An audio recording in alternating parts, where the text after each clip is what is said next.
Matinding winter storm ang naranasan sa ilang lugar sa Amerika. Tulong-tulong sa pagtatanggal ng makapal na nyebe ang mga residente at mga otoridad sa mga daanan doon. Ayon sa local media sa Amerika, 12 pulgada ang naitalang kapal ng snow sa Massachusetts. Naranasan din yan sa ibang lugar sa Amerika gaya ng Maine, Connecticut at New Jersey.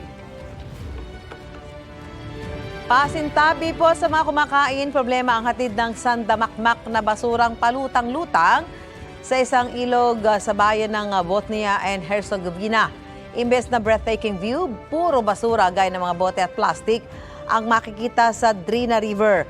Ang Drina River ay dumadaloy sa mga bansang Montenegro, Serbia at Bosnia. Naglagay na ng harang ang isang hydropower plant para hindi na kumalat ang mga basura at hindi ito makasagabal sa operasyon ng dam. Reklamo ng mga may-ari ng hotel at kainan sa Visegrad, apektado na nito ang turismo ng bayan, pati na ang kalusugan ng mga residente.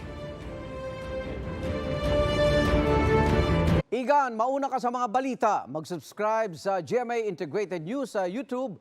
Sa mga kapuso abroad, subaybayan nyo kami sa GMA Pinoy TV at sa www.gmanews.tv.